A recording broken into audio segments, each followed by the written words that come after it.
วัดแผ่นดินไหวครั้งนี้ได้ถึง 6.5 แมกนิจูด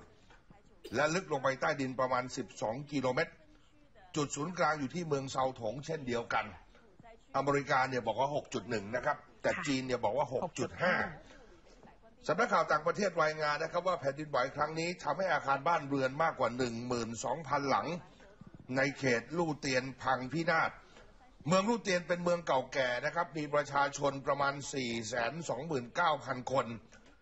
อยู่ห่างจากมณฑลยูนนานไปทางตะวันออกเฉียงเหนือประมาณ330กิโลเมตรอาคารบ้านเรือนในเขตลู่เตียนนั้นส่วนใหญ่สร้างด้วยอิฐบล็อกแผ่นดินไหวครั้งนี้นอกจากทำให้บ้านเรือนเสียหายแล้วยังทำให้ระบบสื่อสารคมนาคมล้มแล้วก็รวมถึงระบบไฟฟ้านั้นถูกตัดขาดด้วยสินหัวรายงานนะครับว่าผู้เสียชีวิตส่วนใหญ่อยู่ที่เมืองเซาถงนะครับมีมากถึง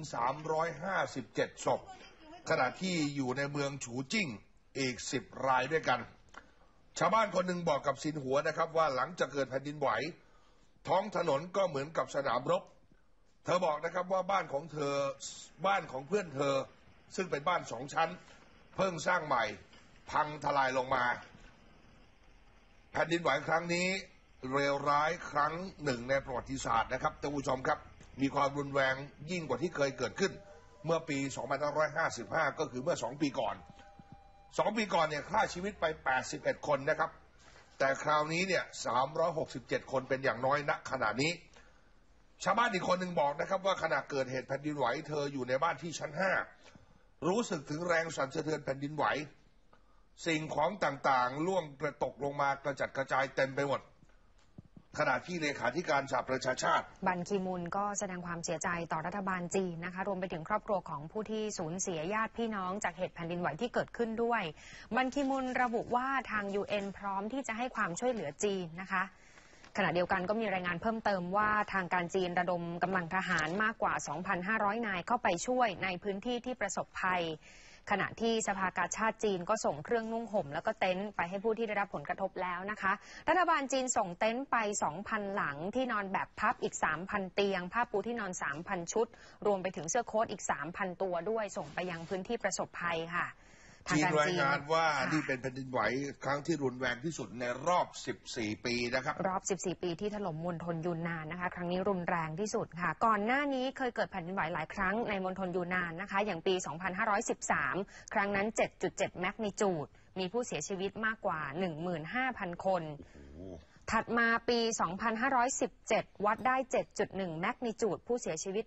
1,400 คนนะคะ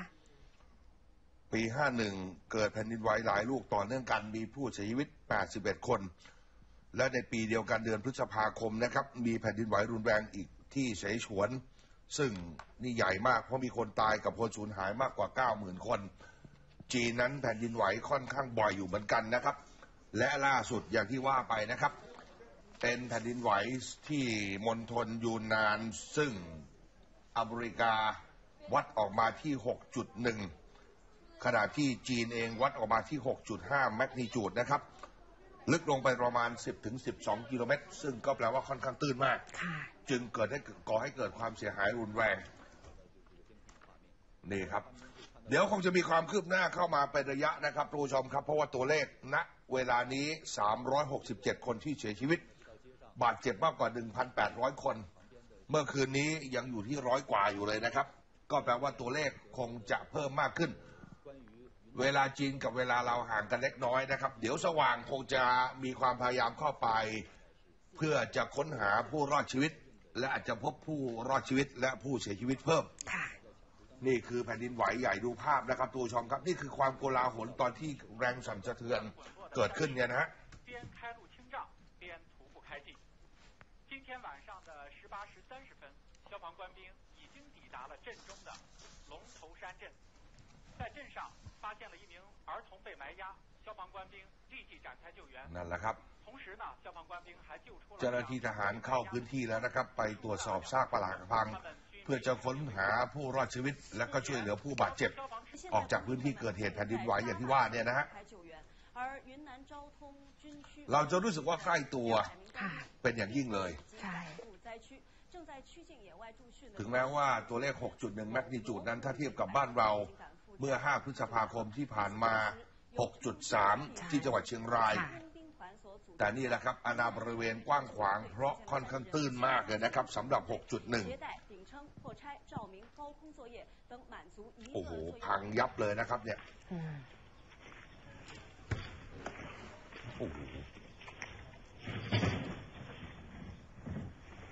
บ้านเรือนมากกว่า 12,000 หลังคาเรือนนะครับ เป็นอย่างน้อยนะฮะ ใช่ค่ะ แล้วก็ที่พังลงมาทั้งหลังเลยก็มีมากนะคะ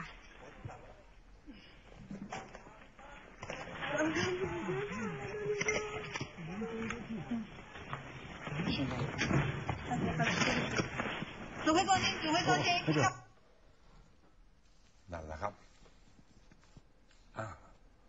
โอ้โห วันนี้จีนคงจะระดมชุดกู้ภัยเข้าไปเพิ่มเติมอีกนะฮะในซากปรักหักพังเพื่อจะค้นหาผู้ที่อาจจะติดอยู่ในซาก